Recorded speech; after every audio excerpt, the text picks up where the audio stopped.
Bonjour à tous et bienvenue dans ce débat intitulé « Comment réduire les fractures territoriales ?» Nous allons parler bien sûr de fractures territoriales, mais pas seulement.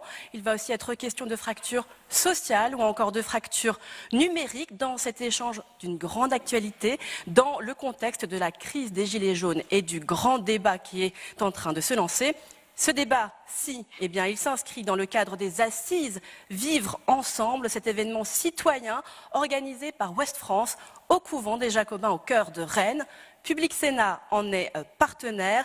Ces échanges sont d'ailleurs diffusés sur Public Sénat ainsi que sur TVR, la chaîne de télévision locale de Rennes. Et donc à mes côtés pour animer ce débat, ou plutôt une succession de débats et d'échanges, Michel Urvois, éditorialiste politique à Ouest France. Bonjour Michel. Bonjour, merci Tam.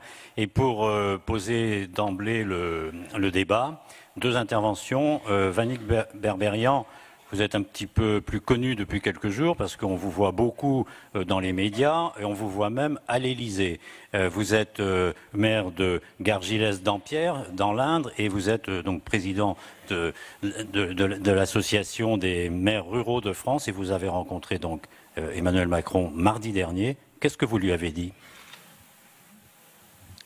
On lui a dit c'est joli chez vous, il faudra peut-être revoir un peu la déco. Je crois que c'est en cours.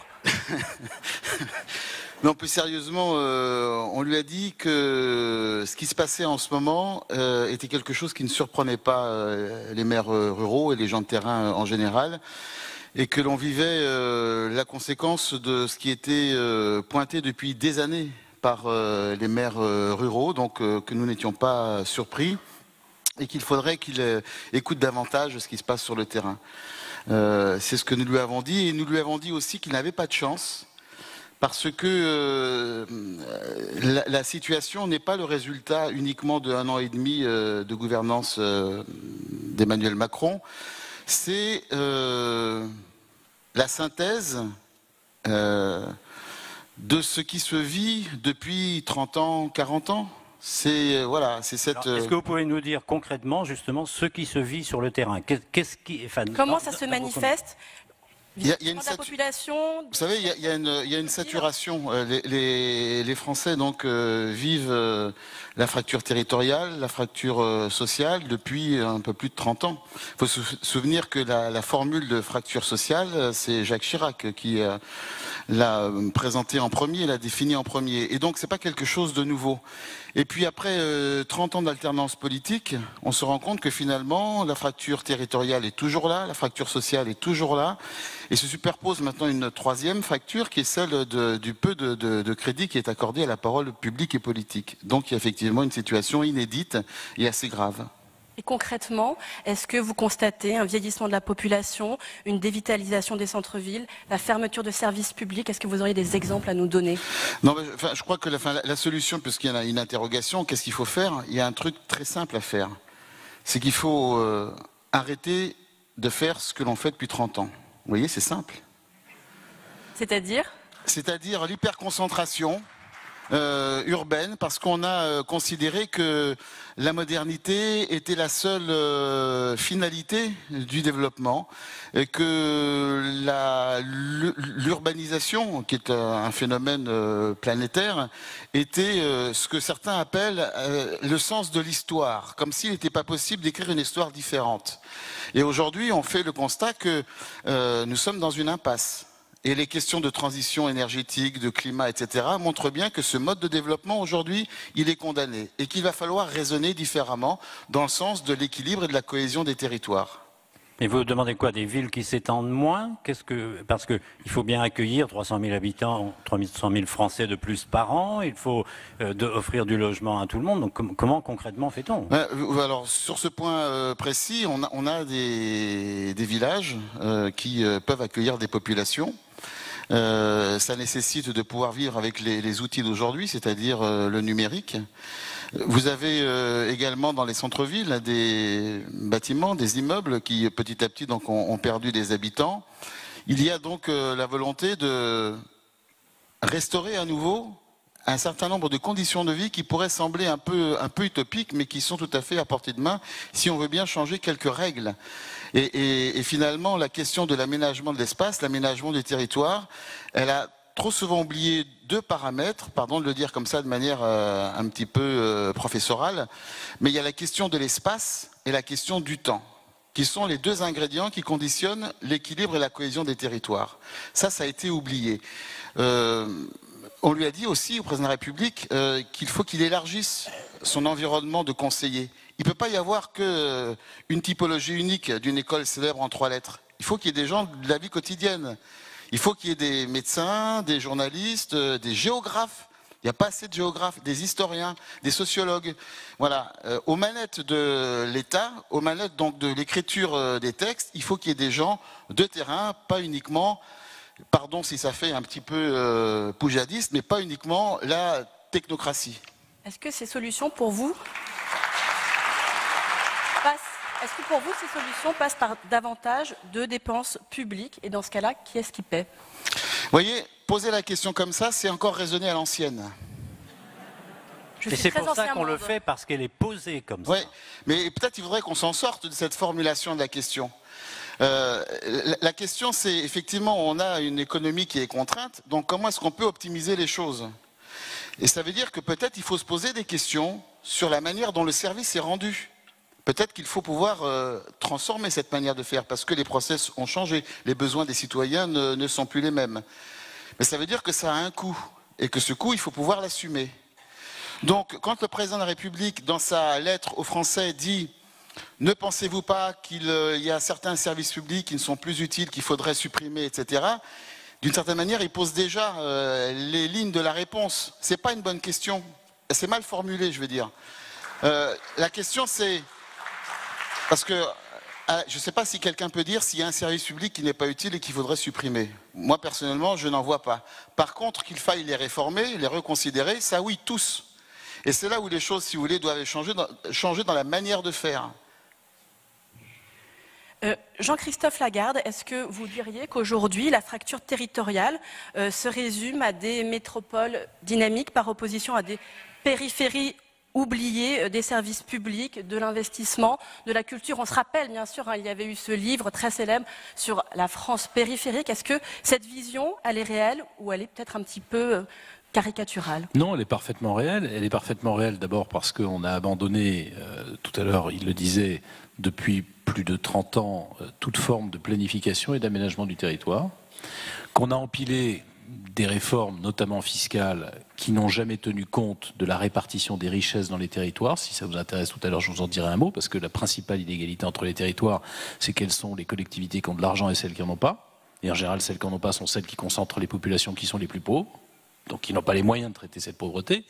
Et puis parce que c'est développé à la fois sous la pression du prix de l'immobilier et de l'envie d'un très grand nombre de Français de vivre entre soi, entre gens de même niveau social, fréquenter des gens qui vous ressemblent, que vos enfants aillent à l'école avec des gens qui vous ressemblent, se sont développés des poches, si j'ose dire, de riches, des ghettos de riches et des ghettos de pauvres. En tout cas, c'est ce que, évidemment, je vis encore, même si je ne suis plus maire de Drancy, dans ma circonscription, à Drancy, à Bobigny, où on a concentré la pauvreté à certains endroits, par la sélection, par l'argent, par la sélection du prix de l'immobilier dans les centres-villes, dans les grandes métropoles.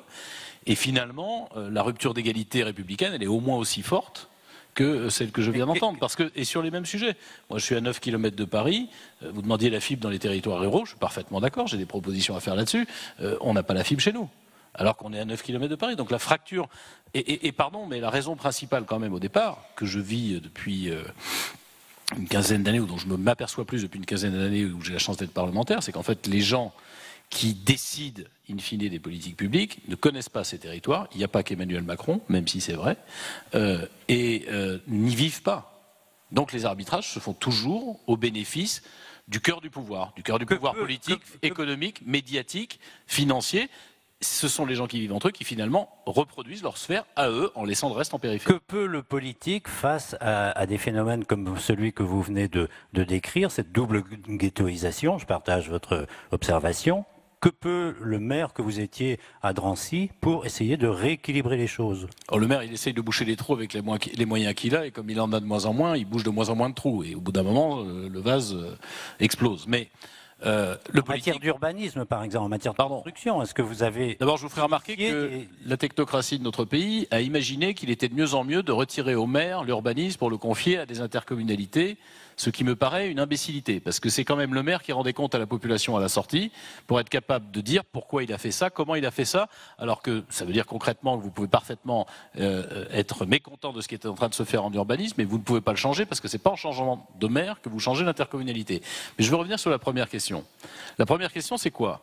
C'est est-ce que le politique peut quelque chose? Bien sûr. L'aménagement du territoire, la planification de cet aménagement, c'est de la volonté politique. La répartition des financements et la répartition des richesses, c'est de la volonté politique. Je prends un exemple, celui que je connais le mieux, ma ville. 82% de la population travaille à l'extérieur de Drancy. Elle crée des richesses à l'extérieur de Drancy. Pour cela, elle a besoin de transport. Ils ne sont pas là. Pour cela, elle a besoin aussi, elle va, pour travailler, en travaillant, créer de la richesse. Elle la crée en dehors de leur lieu de vie. Elle la crée à la Défense, où des villes crousent sous l'argent. Elle la crée à Paris, qui se plaint tout le temps de sa pauvreté, mais qui a quand même des moyens autrement plus conséquents. Elle la crée à Roissy. Mais qui garde les gosses? Qui accompagne les personnes âgées? Qui entretient les espaces qui sont nécessaires pour la culture, pour le sport? C'est là où ils vivent. Et là où ils créent de la richesse, en l'occurrence, c'est pas là, l'argent qui est créé là où ils travaillent ne sert pas à leur propre vie, parce que le mode de fiscalité n'est pas bon. Et vous accroissez la fracture territoriale. Je prends un autre exemple simple. Une ville comme ici les Moulineaux, 72 000 habitants. Ma commune, 70 000 habitants. C'est à peu près la même chose. 750 millions d'euros de budget parce qu'il y a beaucoup d'entreprises dans cette ville. 100 millions pour le mien. 2500 places de crèche à ici les Moulineaux, 500 places de crèche chez nous. Dernier exemple. Dernier effet de la volonté politique qui serait nécessaire. Il faut aussi savoir différencier les territoires. On parlait tout à l'heure de différenciation. Quand on décide de moderniser un service public, et par exemple la numérisation permet d'avoir accès à des services publics plus facilement pour toute une partie du public.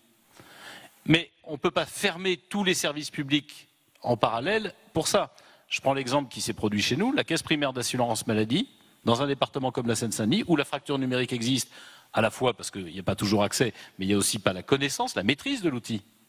Ils ont fermé la moitié des caisses primaires d'assurance maladie. Tous les élus locaux, je termine d'une phrase, tous les élus locaux ont râlé contre ça, tous les élus ont protesté. Et qu'est-ce qui s'est passé? Ils les ont fermés quand même.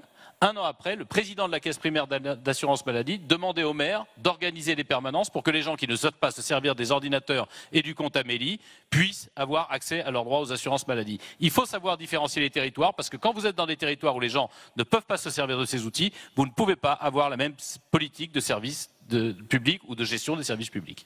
Vous étiez allé...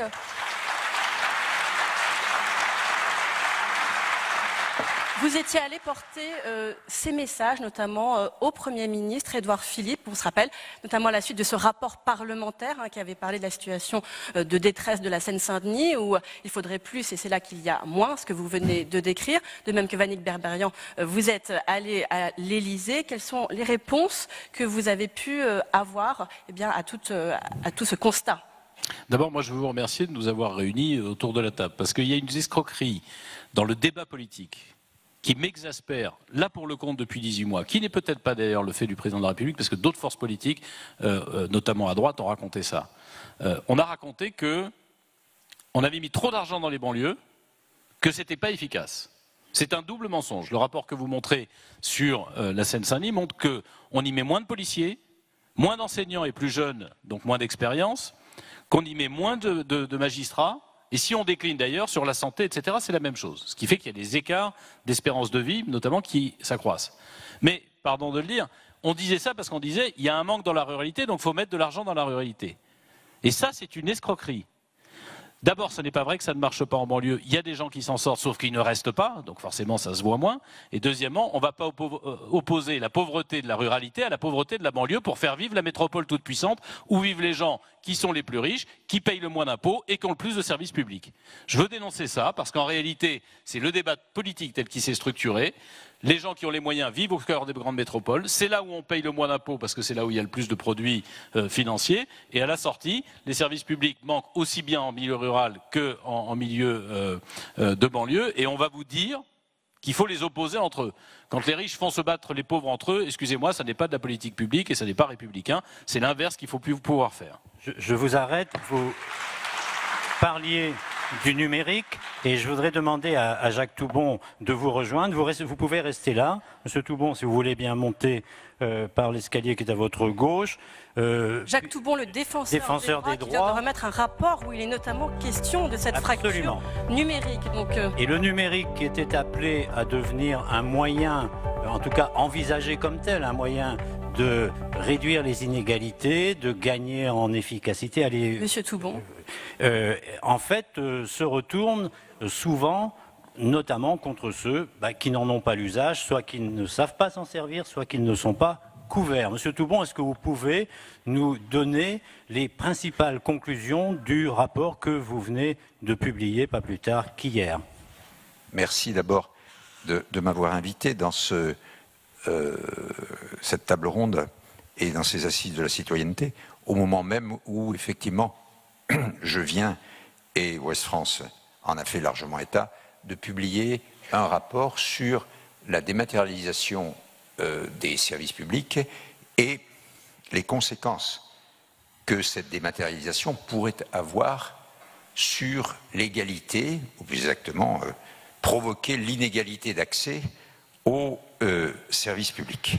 Et cette question est une question que nous évoquons depuis très longtemps, puisque je l'ai citée depuis au moins 3 ou 4 rapports d'activité annuels, parce qu'elle résulte de tout ce que nous voyons. Beaucoup de nos délégués du Défenseur des droits, des 500 délégués du Défenseur des droits qui sont répartis partout en métropole et outre-mer, reçoivent des personnes qui en réalité viennent les voir parce que ces personnes ont une sorte d'accès coupé ou difficile aux services publics. Et l'exemple qu'a cité Jean-Christophe Lagarde il y a un instant est tout à fait typique, je dirais qu'il résume notre rapport. Il a très bien posé la situation, suppression de ce service public physique, plus de guichets, plus de personnes physiquement présentes et utilisation des nouvelles technologies.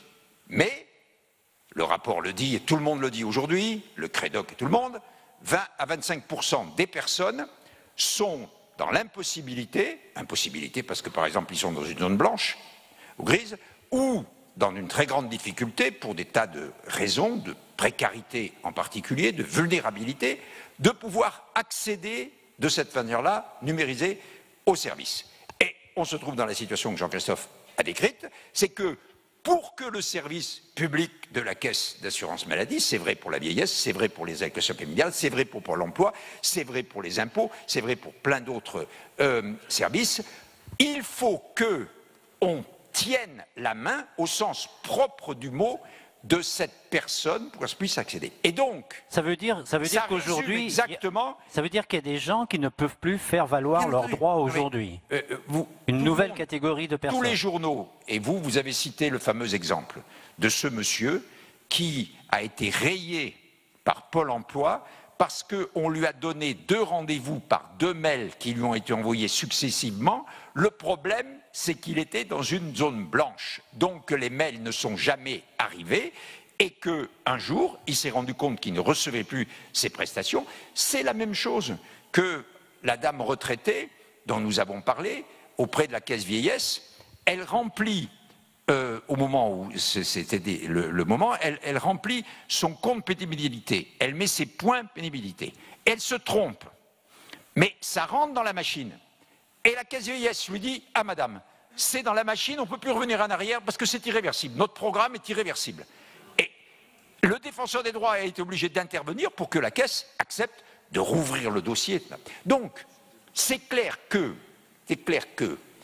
pour répondre à ces questions, qui, bien entendu, et M. Berberian a très bien dit les choses, c'est-à-dire que d'une part, la dématérialisation, c'est très bien pour toutes les personnes qui vivent dans les zones rurales ou semi-rurales. Parce que c'est clair que ça abolit les distances, par définition, et ça met les services à disposition virtuellement.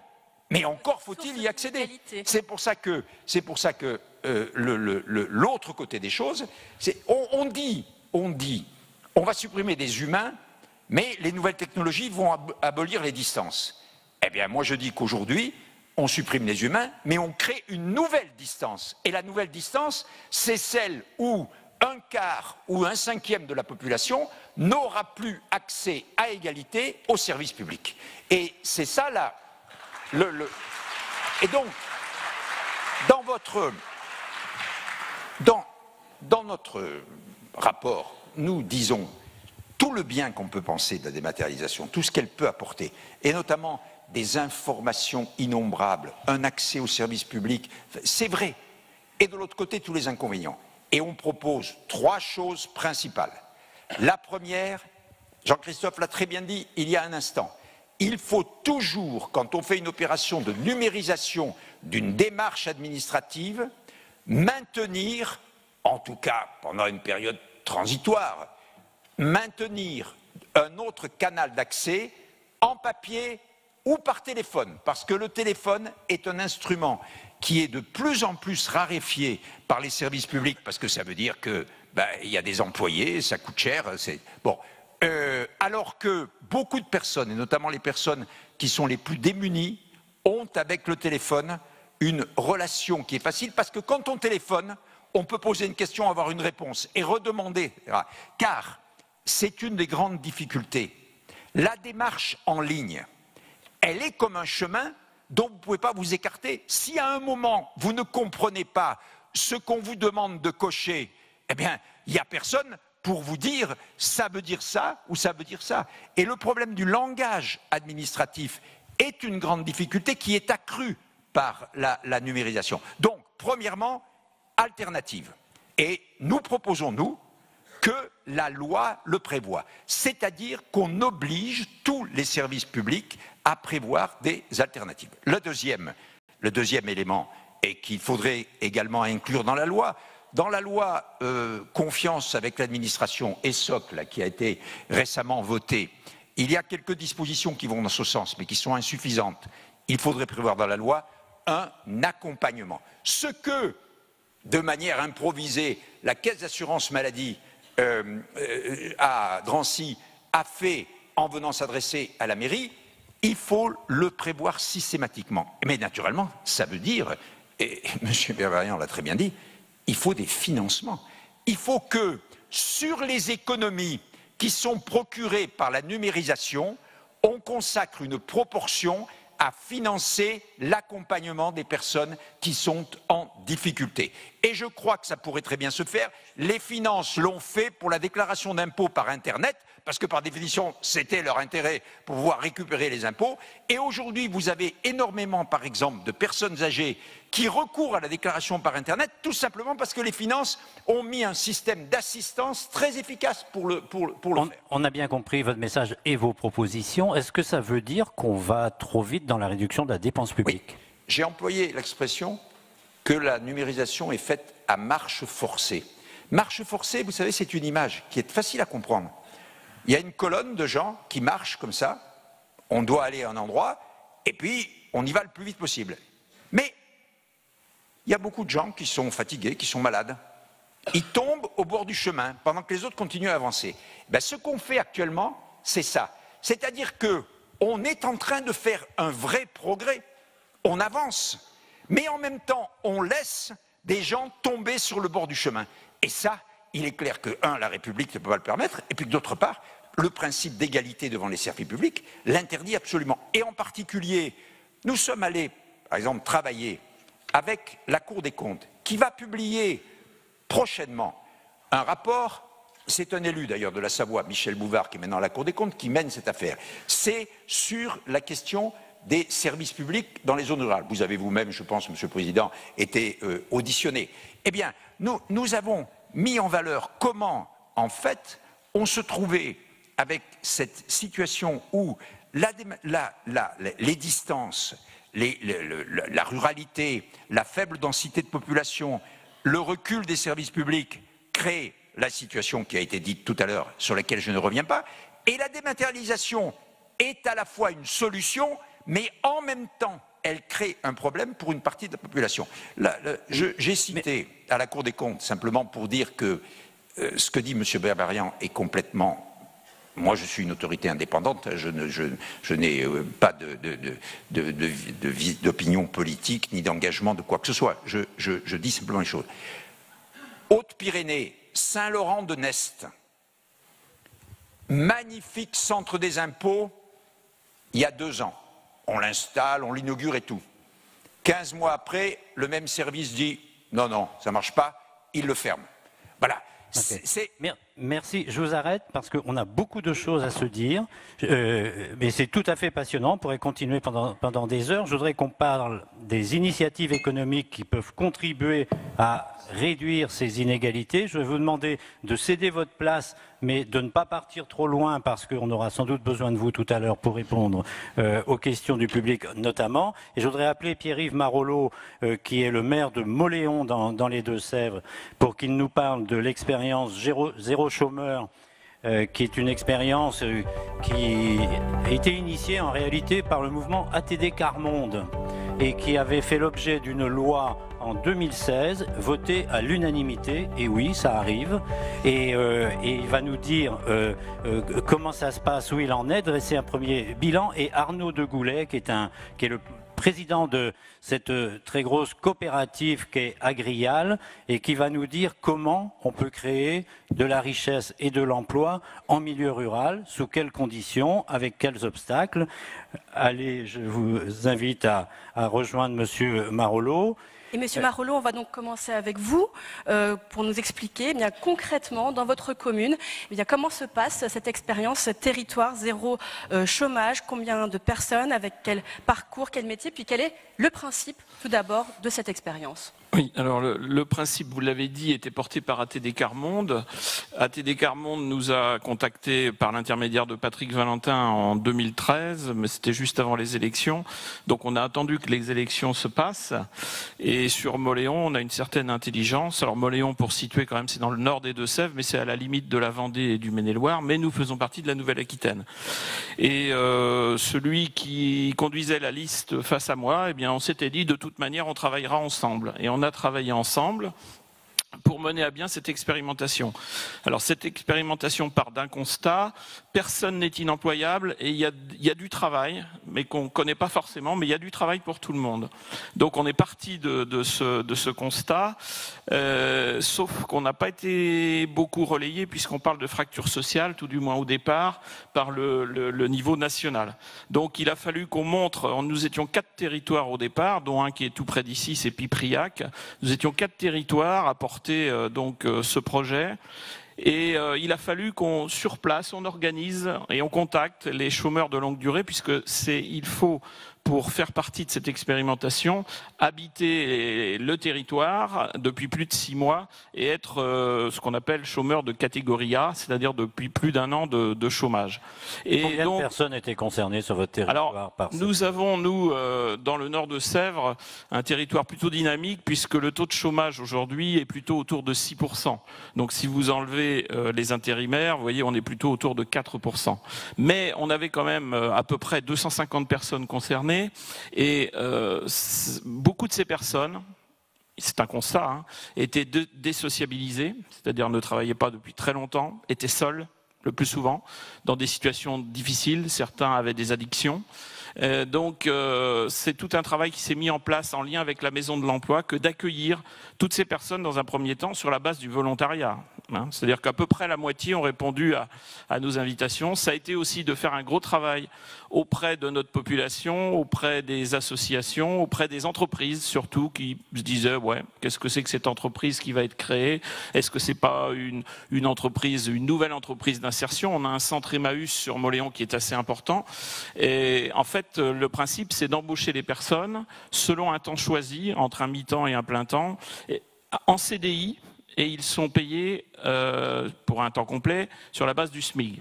Et une partie des allocations, en fait, est transformée en salaire. Alors, l'État s'était engagé à dire un chômeur de longue durée, alors les calculs avaient été faits d'abord par ATD Quart Monde et ensuite par l'État, un chômeur de longue durée coûte en aide directe et indirecte environ 18 000 euros par an à l'État. C'était de dire ces 18 000 euros, on les donne à l'entreprise et c'est l'entreprise donc qui après gère justement ces sommes qui sont versées par l'État. Donc, vous l'avez dit, la loi a été votée en 2016, le décret d'application, je crois que c'est juillet, voté à l'unanimité, porté plutôt par des socialistes, des députés socialistes, Laurent Grand-Guillaume, Dominique Potier, Jean Grelier, et au Sénat, plutôt porté par quelqu'un de droite, un sénateur que je connais bien, Philippe Mouillet, et vous l'avez dit, ça a été voté à l'unanimité. Sauf que 2016, on a pu commencer à ouvrir l'entreprise qu'en 2017, en janvier 2017. Alors pourquoi ? Parce que quelle est l'activité de cette entreprise ? Alors, il y a différentes activités. Le but, c'était de ne pas être concurrentiel de ce qui existait sur notre territoire. Alors vous savez, parfois la frontière est extrêmement ténue. Parce que est-ce que c'est de la concurrence, est-ce que c'est pas de la concurrence? Le maire que je suis est le président du comité local, qui est une sorte de comité de surveillance, pour dire là vous pouvez aller sur cette activité ou là vous ne pouvez pas y aller. Alors les premières activités, elles tournaient principalement autour. La mairie a été un client entre guillemets de l'entreprise. Vous allez me dire bah oui, mais c'était pour vous une source de facilité. Pas vraiment, parce qu'on n'a pas diminué notre nombre de salariés, mais nous sommes dans une commune qui a des labels, en particulier celui de Petite Cité de Caractère, j'ai vu la présidente tout à l'heure, et on leur a dit à ces chômeurs qui n'en étaient plus, eh bien, vous allez nous aider aussi à mettre en avant et en valeur votre commune. Et ça a été quelque chose d'extrêmement intéressant et enrichissant. Et puis, on a découvert plein d'activités autour de tout ce qui est développement durable. Moi, j'ai appris, je ne le savais pas, que toutes les fenêtres qui sont changées, eh bien, elles vont où? Elles vont à l'enfouissement. Parce que c'est pas rentable que alors à part les ouvertures aluminium, parce que l'aluminium a une valeur, mais tout ce qui est PVC, tout ce qui est bois, on fait un trou, on les met dedans. 5 millions par an de ces ouvertures. Eh bien, on a travaillé, et en lien avec certaines entreprises, dont Saint-Gobain, on a travaillé à dire, c'est peut-être pas rentable pour une entreprise, entre guillemets, normale. Très rapidement, oui. Est-ce que cette expérience vous semble aujourd'hui transposable, généralisable? Alors, d'abord, je vous l'ai dit, nous, on a un taux de chômage très faible. Dans les 10 territoires retenus, il y a des territoires où il y a des taux de chômage beaucoup plus importants. Donc, elle est transposable, mais chaque territoire doit s'adapter. Nous, aujourd'hui, concrètement, nous avons 70 salariés. On parlait tout à l'heure, enfin j'étais avant sur le handicap. Sur ces 70 salariés, on en a une trentaine qui ont le statut de travailleurs handicapés. Donc on a redonné, je dirais, le sourire à des gens, on a redonné du travail. C'est des gens qui avaient entre 0 et 500 euros par mois, qui aujourd'hui touchent le SMIC. Alors on peut toujours estimer que le SMIC, ce n'est pas suffisant, mais n'empêche qu'ils sont payés au SMIC et que même les commerçants locaux se rendent compte qu'ils consomment où? Ils consomment sur place. Parce que ce sont des gens qui, pour la plupart, avaient des problèmes de mobilité, et, enfin qui les ont toujours d'ailleurs, qui ne peuvent pas se déplacer parce qu'ils n'ont pas le permis pour la plupart des... Et c'est, je crois, vraiment une réussite au niveau local. Maintenant, ça reste une réussite fragile. 2 chiffres pour vous donner. La première année, 2017, l'entreprise a fait 80 000 euros de chiffre d'affaires. 2018, elle vient de faire 200 000 euros. Pour qu'on arrive à l'équilibre, il faudrait qu'on fasse 300 000 euros. Sauf que l'État, et c'est là ce qui me révolte un petit peu, l'expérimentation est pour 5 ans jusqu'en 2021, a décidé que de 18 000 euros, l'an prochain, l'aide passerait à 17 000 euros. Donc 1 000 euros, vous multipliez par 70 salariés, ça nous fait encore 70 000 euros à trouver pour l'année prochaine. C'est-à-dire qu'au lieu d'avoir un chiffre d'affaires de 300 000 euros, il nous faudrait un chiffre d'affaires minimum de 370 000 euros. C'est tout ça qui fait que c'est une expérience intéressante, mais qui reste fragile. Merci Pierre-Yves Marolleau. On va également donner la parole à vos côtés. L'expérimentation très applaudie. À Arnaud Degoulet, bonjour. Vous êtes à la tête de cette énorme coopérative qui est Agrial, l'industriel à la campagne. Vous n'aimez peut-être pas beaucoup ce mot, mais avec 20 000 salariés, 13 000 agriculteurs adhérents, eh bien, ce sont des produits Florette, Créaline, Soignon, le cidre Loïc Raison, hein, tous ces produits que tout le monde connaît. Votre credo, c'est cultiver nos racines, s'ouvrir au monde. Vous êtes un paysan militant, convaincu de la cause rurale. Pourtant, est-ce qu'il n'est pas plus compliqué de créer de l'emploi, de la richesse dans le milieu rural? Est-ce que le défi est plus difficile dans le milieu rural? Pour répondre très laconiquement à votre question, bien sûr que non, et Agrial en est la preuve, mais je me permettrai peut-être une remarque préliminaire avant de développer mes propos. Vous dire qu'au cœur de la fracture territoriale, il y a bien sûr la question agricole, et quelque part la fracture entre l'agriculture et la société, et c'est un mot, c'est douloureux pour le paysan que je suis, et bien sûr l'agriculteur. Et je crois que du dialogue sociétal qui s'est engagé au travers des États généraux de l'alimentation, la profession agricole attendait beaucoup. Elle est plutôt en attente aujourd'hui, voire peut-être un peu en phase de déception. Et moi, j'en appelle à l'ouverture des politiques pour réinstaurer un dialogue constructif complètement ouvert avec l'ensemble des parties prenantes de la société. Mais pour revenir à votre interrogation... Et pour parler, vous, de votre... Très clairement, donc Agrial aujourd'hui est une des coopératives majeures du territoire français, mais tout ça s'est fait dans la durée, dans l'histoire, et en lien fort avec le territoire à l'origine normand, puisqu'Agrial est né en 2000 de la fusion de 3 coopératives normandes, qui au gré des fusions s'est largement étendue sur les Pays de la Loire, la Bretagne, et même maintenant au-delà de la Loire, puisque nous sommes aussi notamment sur les Deux-Sèvres, voire la vallée du Rhône. La force d'Agrial a été de revendiquer son lien au territoire, et c'est ce que signifie notre signature, et en même temps l'ouverture au monde. L'agriculture française est une grande agriculture, une des agricultures les plus puissantes de notre monde, de notre vaste monde. Elle est très décriée chez nous, ça c'est un vrai paradoxe, mais elle est extrêmement reconnue pour sa qualité, sa traçabilité à l'extérieur. On sait que la consommation alimentaire en France, même si la population augmente, a plutôt tendance à baisser en volume. Elle augmente en gamme et on accompagne, on travaille beaucoup cette montée en gamme et c'est ce que portent nos marques, notamment Florette. Mais par contre, le développement en termes de volume se fait plutôt hors de nos frontières et il nous faut être conquérants et ne pas être trop frileux. Vous avez recruté considérablement, vous avez racheté, vous êtes développé.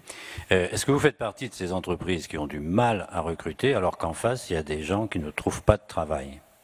Non, c'est une vraie question pour nous. Je dirais que la question du recrutement est centrale. Bon, vous l'avez dit, on a 22 000 salariés. Et comment vous la surmontez? Un peu plus de 12 000 en France. On recrute 200 personnes par an. Les 2 tiers en renouvellement de poste, mais 1 tiers en création de poste. Et l'employabilité sur notre bassin de territoire est la grande question pour nous. Particulièrement, on a des entreprises ici dans le bassin rennais et nous sommes en concurrence vive, forte, pour recruter de la main-d'œuvre. Donc c'est une question majeure pour nous. Ceci dit, par rapport à ça, bon, il y a la disponibilité, il y a aussi l'attractivité de nos territoires. Nous, coopératives agricoles, on est organisé. Une de nos forces, c'est aussi d'être très décentralisé. Le siège social de notre groupe, qui est un groupe international aujourd'hui, est à Caen. Et je milite pour qu'il reste à Caen. Il est hors de question qu'on sorte de nos territoires. On est organisé avec des différentes branches d'activité, la transformation laitière, le légume. L'activité légumes, on est un des leaders européens en légumes frais. Le siège est à Florette, au centre de la Manche. Et faire venir des cadres de haut niveau au centre-Manche, c'est un vrai défi, mais c'est possible. Est-ce que vous vous heurtez à la question de la mobilité, c'est-à-dire mobilité pour aller trouver un emploi chez vous? Quand on est chômeur, c'est pas facile d'aller loger, d'avoir une voiture, on n'en a pas nécessairement, etc. Donc de déménager éventuellement, et mobilité autour de vos usines, de vos installations. Tout à fait. Bon, tout ça n'est possible aujourd'hui. D'être un groupe, je me répète, quasiment mondial, mais complètement imbriqué dans son territoire, si on a les infrastructures et les services qui vont avec. Alors, les infrastructures, c'est bien évidemment les infrastructures routières.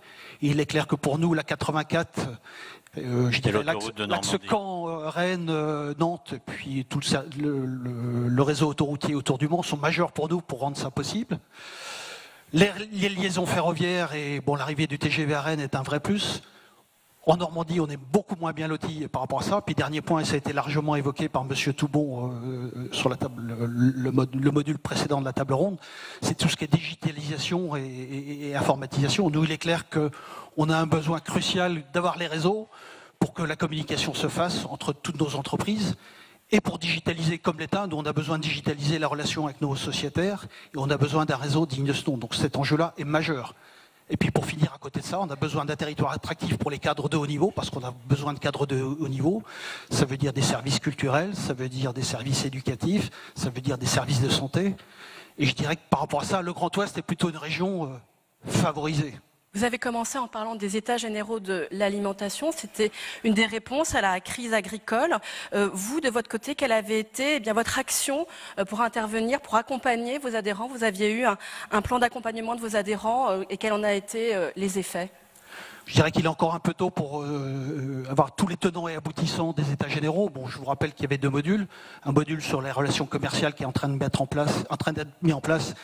Et on commence à vivre cette organisation, enfin ces négociations sous cette nouvelle forme, avec des bonheurs diverses sur certaines activités laitières. On sent que les lignes sont en train de bouger, mais je dirais que les vieilles pratiques avec la grande distribution, sur les autres produits, notamment pour ce qui nous concerne les légumes, les boissons, on est encore dans un rapport de force extrêmement rugueux. Mais on a besoin de faire bouger les lignes pour créer de la valeur et améliorer la rémunération des producteurs, dont je suis par ailleurs. Autre point qui est plutôt l'aspect sociétal. Là, bon, il est clair que les pratiques agricoles doivent évoluer, et au-delà d'Agrial, tout le mouvement coopératif a conscience, et non seulement a plus que conscience, accompagne et investit pour faire évoluer les pratiques agricoles. Par contre, on a besoin de temps et d'un deal avec la société par rapport à ça. On ne peut pas raser gratis, on ne peut pas nous demander de faire mieux au même prix, non. Et on ne peut pas nous demander de faire mieux quand on laisse rentrer toute la nourriture du monde avec des pratiques qui ne sont pas les nôtres. Merci beaucoup. Vous avez devant vous des responsables politiques locaux et nationaux qui vont nous rejoindre. D'ailleurs, je les appelle, ils vont prendre votre place. Johanna Roland, Nantes Métropole, Stéphane Perrin pour le Conseil régional de Bretagne, Jean-Luc Chenu pour l'Ille-et-Vilaine et Agnès Lebrun. Mais attendez un instant, juste avant de partir, qu'est-ce que vous, l'un et l'autre, très rapidement, qu'est-ce que vous avez à demander aux élus, qu'ils soient régionaux ou nationaux, pour faciliter votre développement, faciliter concrètement, allez, en 2 phrases. Très concrètement, du bon sens. C'est-à-dire que on lance des initiatives et plutôt que les services de l'État, plutôt que d'être, on attend qu'ils soient facilitateurs. Ils se réfugient parfois derrière des règlements que le bon sens de la terre que l'on partage nous fait nous arracher les cheveux, enfin visiblement plus à mon collègue qu'à moi, mais nous fait nous arracher les cheveux très régulièrement. Je concède que j'ai un métier beaucoup plus difficile. Donc moi je dirais d'un mot, faites-nous confiance. Les opérateurs économiques que nous sommes sont là pour relever les défis. Positif.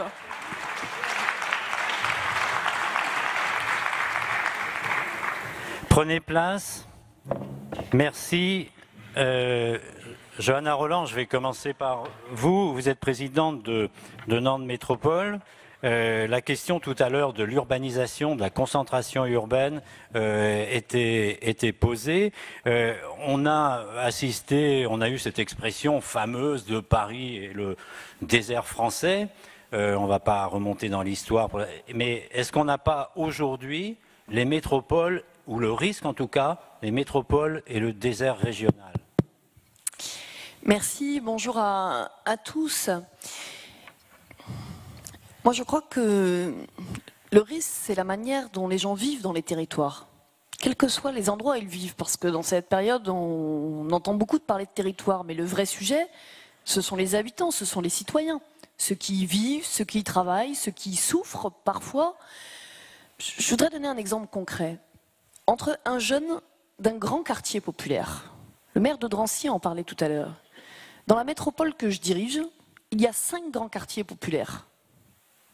Donc moi, quand j'entends dire que les métropoles sont toutes riches et que les territoires ruraux seraient tous pauvres, ce n'est pas la France que je connais. Ça, c'est la caricature des chaînes d'information en continu. Est-ce qu'il y a des inégalités territoriales? Oui. Est-ce qu'elles sont couplées d'inégalités sociales? Oui. Est-ce que la réalité, elle est aussi binaire que ce qu'on nous raconte aujourd'hui? Je crois que ce n'est pas faire confiance à l'intelligence des Français que de leur dire ça. Je reprends mon jeune du grand quartier de Bellevue à Nantes. Eh bien, je crois que ce jeune, comme ceux de beaucoup de grands quartiers populaires en France, quand les médecins ne viennent plus dans ces quartiers populaires, quand il y a moins de commerce, est-ce que vous croyez vraiment qu'il est si loin dans son état d'esprit que le jeune d'un territoire rural qui a vu une classe fermée, plus une école, puis un commerce. C'est le même sentiment d'abandon de la promesse républicaine. Et je crois qu'on est dans un sentiment aujourd'hui, dans une fragmentation de notre pays qui me permet extrêmement dangereux. Et que notre responsabilité, à tous responsables politiques, quelles que soient nos convictions et nos sensibilités, c'est de dire c'est quoi les solutions. Monsieur disait faire confiance. Ah mais 3 fois oui. Oui, l'avenir du pays s'écrit aussi dans les territoires, que ce soit dans nos villes ou dans nos campagnes, que ce soit dans les métropoles, dans les territoires périurbains ou dans les territoires ruraux. Et je crois que cette capacité à décentraliser, à faire confiance, à chercher des solutions, mais en arrêtant aussi d'instrumentaliser les oppositions, parce que dans ce pays, on finit par opposer tout le monde. Les jeunes aux vieux, les riches aux pauvres, les travailleurs pauvres et ceux qui cherchent de l'emploi. Et moi, je vois tous les jours, dans ma ville, mais aussi dans les territoires qui environnent. Je prends un exemple, les herbiers, territoire dit rural. C'est un des plus faibles taux de chômage du pays. Donc je crois qu'il faut aussi faire confiance à celles et ceux qui, sur les territoires, inventent des choses. Ensuite, je crois qu'il y a des vraies questions de choix. Moi, je considère qu'aujourd'hui, il y a 2 modèles de métropole et qu'il faut inventer le 3e. Le premier modèle de métropole, et c'est vrai, il existe, c'est des métropoles qui, pour plein de raisons, ont asséché les territoires autour. Ensuite, il y a des métropoles qui ont plutôt irrigué les territoires autour. Si j'osais, je dirais que c'est la théorie du ruissellement versus métropole. Moi, je pense qu'il faut aller plus loin et qu'il faut inventer le 3e modèle. Et que le sujet, c'est quoi les interactions gagnant-gagnant entre les territoires ruraux et les territoires urbains. Je vous prends un exemple concret que je suis en train d'expérimenter. J'ai fait le choix avec le président du Pays de Ré, chez nous, qui est un territoire, on va dire, plutôt périurbain et rural, de dire c'est quoi le plus gros sujet qu'on a en commun? Celui où on pourrait tous sortir gagnants. On s'est vite rendu compte qu'il y en avait 2, l'alimentation et la mobilité.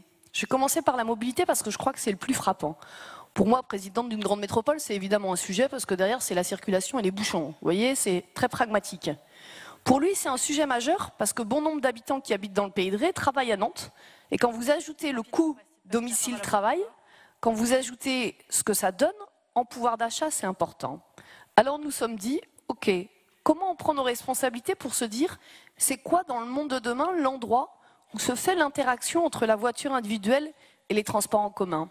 Eh bien, si ce lieu de jonction, on attend qu'il se fasse qu'à l'intérieur des métropoles, on gagnera ni sur le climat, ni sur le pouvoir d'achat. Ensemble, on fait le choix de dire on va miser sur le covoiturage. Je vais juste finir parce que je crois que c'est extrêmement important pour ceux qui nous écoutent de donner ce que ça va donner d'un point de vue financier. Parce que ceux qui nous parlent dehors, c'est de combien ça fait à la fin du mois. Donc je voudrais juste aller à la fin de mon exemple. L'initiative qu'on va mettre en place à Nantes, où en gros celui qui sera covoitureur volontaire sera remboursé de l'équivalent de son prix du ticket de transport, à terme par mois, c'est 40 € d'économie. Ça veut dire que ce covoiturage, il est positif pour tous ceux qui sont soucieux de la transition écologique, mais il est positif aussi pour tous ceux qui sont tout simplement soucieux de leur porte-monnaie. Et quand on fait ça, on arrête de se dire qu'il y aurait les bobos écolos d'un côté, et puis les classes dites moyennes ou populaires de l'autre. Ces caricatures, il faut les faire bouger. Stéphane Perrin, on va essayer également de vous faire réagir. Rapporteur général du budget de la région Bretagne, quels sont pour vous les chantiers prioritaires pour combattre ces déséquilibres? Et qu'est-ce que vous répondez à l'offre de collaboration de Johanna Rolland, même si vous n'êtes pas dans la même région? On n'est pas encore dans la même région, mais on ne va pas ouvrir cet autre débat qui nous entraînerait très loin aujourd'hui. Non, les mots-clés, ils ont été prononcés par Vannick Berberian qui a parlé de différenciation, par le président d'Agrial qui a parlé de bon sens et Johanna a parlé à l'instant de confiance à nouveau. Je crois qu'il faut qu'on sorte de modèle français ou de la croyance française que l'égalité réelle assure l'égalité formelle, assure l'égalité réelle. On voit bien qu'aujourd'hui, cette égalité formelle qui est proclamée dans tous nos grands textes juridiques, elle n'a pas empêché les fractures que nous voyons.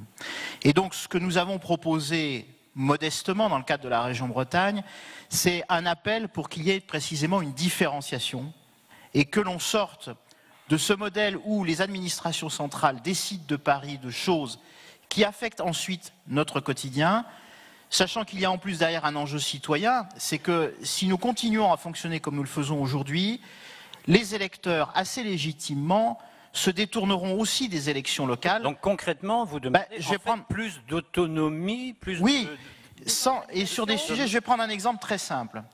Le gouvernement a décidé d'une nouvelle politique, enfin en tout cas d'un nouveau zonage sur des dispositifs d'aide à la construction, les fameux dispositifs Pinel. Bon, c'est un sujet qui n'est pas complètement déconnecté de ce qui nous occupe aujourd'hui, parce qu'on voit bien que dans l'éloignement des centres, des grands centres urbains où il y a le travail, le fait que les gens habitent loin de ces centres urbains, c'est à l'origine de la crise que nous connaissons aujourd'hui. Bon, la décision qui a été prise par l'État des nouveaux zonages est catastrophique. Elle est catastrophique sur le territoire régional breton parce qu'elle aboutit à concentrer finalement la pression foncière et la spéculation foncière sur le cœur de Rennes. Ça fait finalement le malheur de tout le monde, de Rennes Métropole, de Vitré, de Morlaix, de toutes les autres communes qui ont besoin de se développer. Donc concrètement ? Donc ce qu'on a demandé, c'est que tout simplement on décide, on laisse aux élus locaux de tous les niveaux, avec le préfet, il n'est pas question de sortir l'État, mais qu'on décide localement de la manière dont on mobilise ces dispositifs-là, pour éviter que la manière dont les élus locaux décident d'urbaniser leur territoire soit contrecarrée par des dispositifs fiscaux qui finalement vont perturber leurs décisions, vont perturber les choix qu'ils font en matière de plan local d'urbanisme par exemple. Et je le redis, il y a un enjeu citoyen derrière parce qu'on n'ira plus voter pour des maires, pour des conseillers régionaux ou pour des conseillers départementaux si concrètement les décisions qu'ils prennent demain sont complètement contrecarrées par des décisions d'administration centrale. Et encore une fois, l'idée c'est de faire confiance au local, y compris que l'administration centrale fasse confiance à l'État au local. Donc c'est une nouvelle réforme, en fait, c'est un acte 4 de la décentralisation que vous réclamez. Oui, mais en précisant qu'il ne faut pas qu'on attende le grand soir constitutionnel, parce que je n'y crois pas, c'est une passion très française, le grand soir constitutionnel. Le changement, il est d'abord culturel. On le voit dans plein de sujets que nous avons à traiter en Bretagne, alors même que le président de la République à Quimper fait un discours avec des annonces assez fortes finalement, on se rend compte qu'ensuite, dans la mise en œuvre concrète, sur un sujet aussi anodin que de transférer du foncier autour de l'aéroport de Rennes, par exemple, qui est un sujet technique. Il y a une décision qui a été prise, abandon de Notre-Dame-des-Landes. Johanna Roland, quelles en sont les conséquences? Cette décision est prise. Bon, maintenant, il faut gérer l'augmentation du trafic aérien à Nantes comme à Rennes. À Rennes, il y a un enjeu, c'est de récupérer du foncier d'État qui est autour de l'aéroport. Eh bien, ça paraît être une affaire absolument monstrueuse à conduire. Il faut solliciter différents ministères. C'est une décision qui devrait pouvoir être simple à prendre. Et comme ça a été dit à l'instant, l'État, en la matière, devrait être facilitateur et faire confiance au local. La crise des Gilets jaunes, elle est partie des questions de mobilité. On en a parlé à l'instant avec Johanna Roland notamment. Les uns et les autres, notamment la région, la métropole. Qu'est-ce que vous faites aujourd'hui pour réduire le coût des déplacements ou bien pour améliorer cette situation? Et le département. De mobilité. Et le département, bien sûr. D'abord, je voudrais dire, je partage les analyses de mes collègues parce que nous avons, je crois, sur ce territoire une spécificité, c'est la capacité à se mobiliser collectivement par-delà les compétences des uns et des autres pour, lorsque les problématiques elles sont complexes, la problématique des mobilités elle est complexe. Le département n'est plus autorité organisatrice de transport, mais il continue de gérer un réseau de près de 5000 km de route. Des démarches que nous porterions chacun dans l'exercice propre, sans mise en cohérence, seraient vouées à l'échec. Et il y a quelques mois, nous avons pris collectivement l'initiative de réunir État, région, métropole et département pour travailler ensemble à cette question des mobilités. Et nous avons encore un travail important, notamment sur le covoiturage, le bon positionnement des aires. Et la réflexion ne sera efficace et cohérente que si elle est globale. Et puis, dans l'exercice de compétences sur le mouvement, par exemple, la problématique de la pauvreté, nous nous apprêtons à nous mobiliser dans l'engagement du plan de lutte contre la pauvreté. Eh bien, pour être efficace, il faut d'abord des états des lieux sans a priori. Le premier constat, bien contrairement à une idée reçue, la moitié des personnes pauvres d'Ille-et-Vilaine habitent sur le territoire de la métropole. À l'intérieur de ça, presque tous habitent plutôt sur la ville-centre. Et dans la ville-centre, sur quelques grands quartiers d'habitat populaire. Alors quand on l'a dit ça veut dire que le département, eh bien, il est mobile, il est adaptable. Nous aurons des réponses, nous nous engageons dans le nouveau programme de renouvellement urbain avec la ville et la métropole sur le quartier de Morpas. et nous créons des espaces sociaux communs à Menrock, à Dole, pour avoir des réponses à chaque fois adaptées à la diversité des territoires, mais véritablement sans a priori, parce que effectivement ces problèmes, on les retrouve sur la totalité de ce territoire. Agnès Lebrun, je vous interroge également au titre de l'AMF, mais tout d'abord un point peut-être sur Morlaix. Morlaix, père de la population. Quelles en sont dont vous êtes les raisons, la ville dont vous êtes maire. Est-ce que vous, et ça s'intègre dans notre débat, est-ce que vous direz que les pouvoirs publics aujourd'hui ont trop misé sur la métropolisation et restreint le développement économique à certaines grandes villes, ou est-ce que c'est autre chose? J'observe d'abord que nous appartenons dans notre ville à un territoire qu'on disait il y a encore peu périphérique et que l'on dit maintenant interstitiel. Les mots ont un sens. Pour autant, je suis assez d'accord sur le fait qu'il ne faut pas avoir cette vision binaire qu'on pratique matin, midi et soir en opposant les maires nécessairement conservateurs et dépensiers et les modernistes progressistes nécessairement réducteurs de la dette publique parce que nécessairement urbains. C'est pas comme ça que ça marche. Le problème qui se pose pour les villes moyennes, puisque Morlaix en fait partie, mais évidemment n'est pas la seule, c'est que ces villes sont des chefs-lieux d'arrondissement, des sous-préfectures, donc ont des charges de centralité qui sont importantes. Et pour autant, dans le projet de territoire, ils ne sont pas reconnus comme particulièrement attractifs. C'est-à-dire qu'il y a une espèce de vampirisation, notamment par le dumping foncier d'ailleurs, de communes périphériques, qui absorbent un certain type de population qui pour autant est bien contente de bénéficier des services de la ville-centre. Alors il ne s'agit pas de rétablir le droit d'octroi, mais il s'agit malgré tout de montrer que ces villes moyennes qui bien souvent ont été les oubliées de l'histoire parce qu'elles n'étaient éligibles à rien, et je suis assez d'accord avec ce qui a été dit, encore une fois, toute vérité n'est pas unique, c'est-à-dire qu'il y a des territoires ruraux qui ne sont pas pauvres, il faut être capable de le dire. Il y a des territoires ruraux et notamment des communes rurales qui ont bénéficié de toutes les aides possibles et imaginables. Ce n'est pas le cas tout le temps, mais ça a pu arriver au détriment de villes moyennes qui, elles, avaient des services à rendre à la population et n'étaient plus en capacité financière de le faire. Donc, moi, je crois qu'il ne s'agit pas d'opposer le fait métropolitain au fait rural, mais il s'agit néanmoins de bien considérer, comme le dit si joliment Éric Orsena, que la géographie, ça n'est pas une donnée, c'est une volonté. Et c'est une volonté qui doit être collective et qui doit être politique.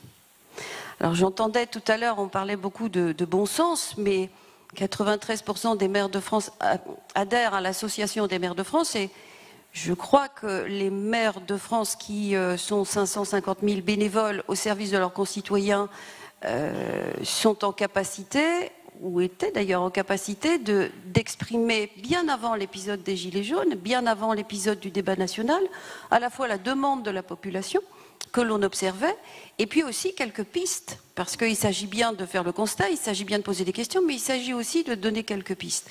Et ces pistes, finalement, elles reposent sur d'abord peut-être le refus qui devrait être collectif, puisqu'on voit qu'il y a une résistance, et bien ce refus de deux dogmes. Le premier, c'est plus c'est grand, moins ça coûte cher. On voit ça à tous les étages. Les métropoles, ça coûte forcément moins cher. L'interco, ça coûte forcément moins cher. Le regroupement des régions XXL, ça coûte forcément moins cher. Ça fait étrangement penser d'ailleurs à des procédés de société de consommation. On voudrait vous faire croire que quand vous achetez les boîtes de tablettes de chocolat par 3, à l'unité, ça revient forcément moins cher que quand vous l'achetez à l'unité. C'est pas comme ça que ça marche. Et le deuxième dogme, ça a été dit d'ailleurs précédemment, c'est qu'il faut la même chose pour tout le monde. C'est que l'égalitarisme, ce serait l'équité. Non, l'égalitarisme, c'est tout le contraire de la justice. L'égalitarisme, c'est de vouloir considérer que tout le monde a les mêmes besoins. Et le moyen et l'outil le plus pernicieux pour exercer l'égalitarisme, c'est évidemment la centralisation et la recentralisation. Et ce que nous demandons, et c'est la piste, c'est le nouvel acte, une nouvelle page de la décentralisation. Et dans cette écriture de ce nouvel acte de la décentralisation, nous demandons, nous, la reconnaissance des spécificités, des particularités, de l'expérimentation, de la différenciation. Ce qui vaut dans la Somme ne vaut pas dans les Alpes-Maritimes. Vous savez, je vais beaucoup dans les assemblées générales, départementales, des maires. Et qu'est-ce qu'on observe? Eh bien cela, qu'il y a une commune de 140 habitants qui fonctionne parfaitement bien. On oublie très régulièrement que les maires ne sont pas là par la voie du Saint-Esprit, mais par la voie des urnes. Donc il y a une chose qui est très libre et très simple, qui s'appelle la démocratie, c'est-à-dire que si le maire ne fait pas ce qu'il faut, s'il ne convient pas aux services qui sont demandés par la population, on en change. Il suffit d'aller voter. Et je le dis avec un petit, vous l'avez bien senti, une petite note de provocation, parce qu'on n'a jamais vu autant d'abstention aux élections municipales qu'en 2014. Donc n'essayons pas de trouver des moyens de contournement à une chose qui est très simple, qui est le suffrage universel.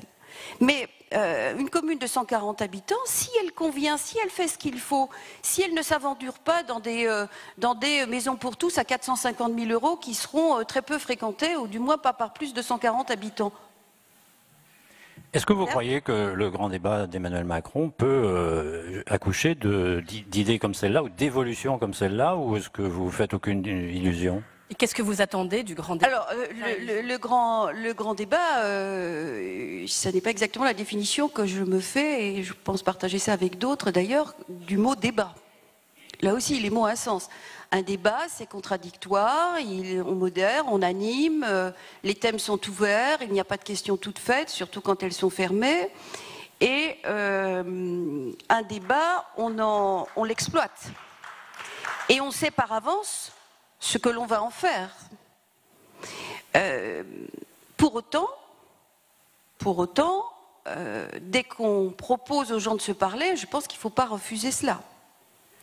Donc, vous voyez, contre mauvaise fortune, on fait bon cœur, parce que le président de la République, qui avait souhaité revenir tous les ans, alors qu'on ne lui demandait rien, mais il était bienvenu évidemment au Congrès des maires, tout d'un coup décide de ne plus venir, bon, très bien, et puis tout d'un coup, après nous avoir dit que nous étions clientélistes et que finalement le hashtag balance ton maire n'était pas terrible, non, je termine, finalement nous dit que nous serions le maillage indispensable.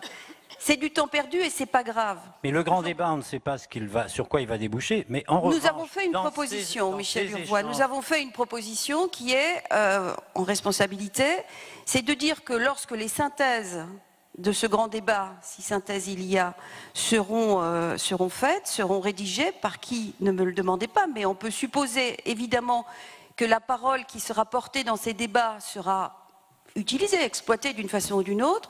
Nous avons demandé, à travers une tribune d'ailleurs co-signée par l'Association des régions, des départements et des maires de France, que soit organisée une nouvelle conférence sociale et territoriale pendant laquelle nous pourrions porter la négociation des synthèses de ces débats. Pourquoi? Puisque, on le voit bien, nous sommes l'échelon de proximité et c'est bien souvent nous qui portons la parole de nos administrés. Donc, il serait assez logique, d'une part, que nous soyons facilitateurs et non pas responsables. Nous ne sommes pas là pour éteindre ou allumer la lumière. Et puis, d'autre part, que nous puissions être ce que nous sommes tout le temps, c'est-à-dire les porte-voix, la caisse de résonance des habitants de nos communes. Dernière question. Même question pour vous autres sur vos attentes sur le grand débat, avant que l'on puisse passer aux échanges avec la salle. Alors, si je puis juste compléter les réponses. Est-ce que, à défaut d'ignorer ce sur quoi il débouchera, ce grand débat, est-ce que vous, responsables locaux ou régionaux, vous ne pouvez pas en tirer des idées applicables sur vos territoires? Des idées au niveau local. D'abord, moi je voudrais réagir. J'ai un point de nuance, et c'est aussi l'intérêt des débats, effectivement, qui doivent être pluriels. Je crois que c'est Pierre Rosanvallon qui dit que pour un certain nombre d'habitants, la démocratie représentative est vécue aujourd'hui comme une démocratie privative. Alors ça peut nous déplaire, particulièrement à nous qui recevons ce mandat du suffrage universel. Mais il en demeure pas moins que, moi je crois qu'on n'a que deux options. Soit élection après élection, on se désole de la montée de l'abstention, de la montée des populismes, de la montée des extrémismes, soit on se dit que oui, il y a des paradigmes démocratiques qui sont à réinventer. Et moi, je crois qu'on doit aujourd'hui inventer un croisement entre des formes de démocratie participative renouvelée et la démocratie représentative. Je ne crois pas du tout que ça affaiblit la démocratie représentative. Bien au contraire, à une condition, et là je rejoins totalement ma voisine, c'est que les règles du jeu soient claires. Parce qu'un grand débat, ça se prépare. Ça ne s'improvise pas. La clarté des règles du jeu, c'est essentiel. Et alors là, les habitants le saisissent. Je vais donner un exemple concret. Dans la métropole nantaise, j'ai lancé l'an dernier un grand débat sur la transition énergétique. 53 000 personnes ont répondu présent. Alors quand on me dit que les Français ne s'intéressent plus à la chose publique ou à l'offre politique, je dis ce n'est pas vrai. C'est la manière dont les appareils politiques ou la chose publique leur fait des propositions qui ne rencontrent pas leur aspiration. Et je crois que la nécessité d'être dans un débat théorique, mais aussi dans un débat que moi je qualifie de débat du faire, F-A-I-R-E, c'est une manière d'aller chercher des citoyens qui ne sont pas dans ces instances-là, qui ne sont même pas toujours dans des discussions, on se l'évoquait à l'instant, comme cela qu'on a aujourd'hui, et dont il faut aller chercher la voix. Et ça, c'est bien notre responsabilité de le faire, en se disant qu'on ne pourra pas faire l'économie de conjuguer les défis d'aujourd'hui. On ne va pas choisir demain entre la transition écologique et la justice sociale. Ça n'aurait aucun sens. Ça n'aurait aucune pertinence. Notre défi, c'est sûrement pas de céder au populisme, c'est de condamner aussi fermement les dérives quand il y en a, parce que dans les semaines qui se sont écoulées, il y a eu des dérives, il faut aussi le dire clairement, c'est notre job de responsable d'assumer cette part du discours qui est aussi une réalité et d'entendre la souffrance qui s'exprime. Parce que quand même, à l'origine, la souffrance de la vie de tous les jours, je pense aux mères en situation de famille monoparentale qui ont dit des choses très concrètes. On doit partir de la recherche des solutions, mais en regardant les sujets d'avenir. Merci, Johanna Roland. Vous restez à votre place. Là. Juste, j'ai bien compris que l'égalité, c'est pas l'égalitarisme, mais la gestion des temps de parole, ça fait aussi partie un petit peu de cela. Et je trouve que le non, mais vous allez peut-être avoir des questions. Alors, on va prendre une ou deux questions, s'il y a des questions. Alors, oui, monsieur. Alors, est-ce que c'est une... Je vais vous donner un micro. Une question. Je sens que ce n'est pas une question. Oui, si, c'est une question, bien sûr. La grande question que je voulais vous poser, c'est où va la France? À qui? Où va la France? Mais à tout le monde, bien sûr, à ceux qui sont à la tribune, etc. Où va la France? La France se targue encore d'être une grande puissance, semble-t-il, par rapport au fait qu'on est au 3e rang mondial pour la fabrication et la vente d'armes. Mais nous ne sommes qu'au 25e rang pour l'efficience de l'éducation de nos enfants dans l'UE. Et en ce qui concerne le développement durable et la transition écologique, nous sommes aussi parmi les plus mauvais élèves de l'Europe. Est-ce bien le choix des citoyens français que vous êtes?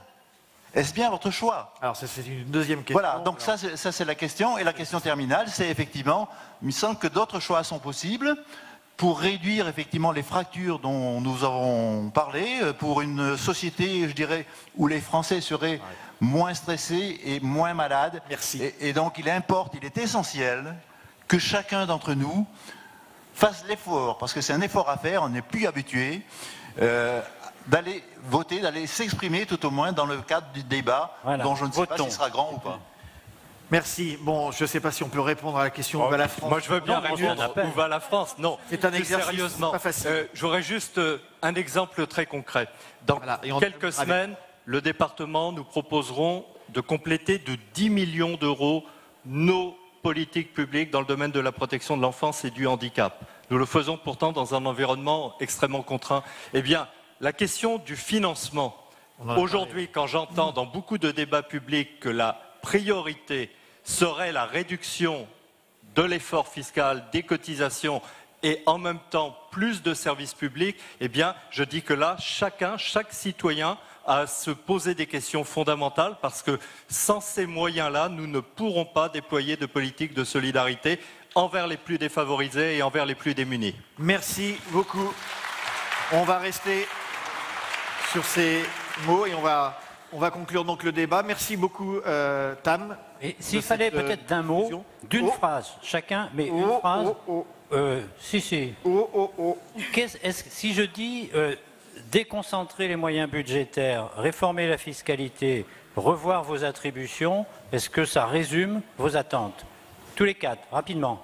30 secondes chacun. 30 secondes chacun, oui. Qu'on laisse les maires issus de la démocratie représentative que je défends ardemment, comme vous l'avez compris, faire ce qu'ils ont à faire avec de l'argent qui n'est pas de l'argent qu'ils mendient, mais de l'argent qui leur est dû. Donc c'est par les voies de la décentralisation, tout simplement. Donc qu'ils laissent les maires rendre le service à la population. Si vous avez des piscines, si vous avez des bibliothèques, des médiathèques, des crèches, etc., c'est grâce aux projets municipaux. Johanna Roland. Johanna Roland, 20 secondes. 2 mots. 1, faire confiance au territoire, considérer que l'avenir de ce pays s'invente aussi et peut-être d'abord dans les territoires. 2, parler des sujets de fond. Si on veut parler aux Français, il faut parler alimentation, il faut parler santé. Si on parle empilement des politiques publiques et tout le langage technocratique, Jacques Toubon l'a évoqué tout à l'heure et a raison.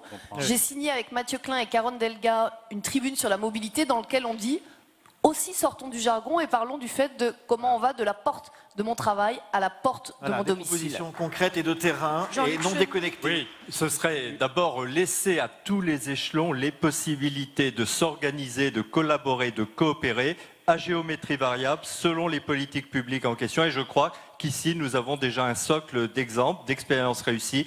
On pourrait certainement encore en faire plus. Et le mot de la fin, Dans la suite de ce qu'a dit Jean-Luc Chenu, dire qu'il y a des propositions qui sont déjà sur la table, que nous avons formulées, en associant tous les niveaux de collectivité, des réformes qui sont parfois très simples, qui ne méritent pas de grands tralala législatifs ou constitutionnels. Il y a des choses très concrètes. Ce n'est pas seulement des sujets d'élus, c'est aussi des sujets de citoyens, qu'on nous donne des réponses à ces propositions très simples. Bien, merci beaucoup à tous, merci beaucoup Michel, merci à tous d'avoir participé à ces échanges riches autour de thèmes d'actualité, fracture territoriale, sociale, numérique. Ces échanges sont retransmis et sur Public Sénat et sur TVR, la télévision locale de Rennes. Très bonne journée à tous. Voilà, merci à Public Sénat et on se retrouve tout à l'heure à 14h30 pour la suite des débats de ces assises de la citoyenneté. Merci et bon appétit à tous.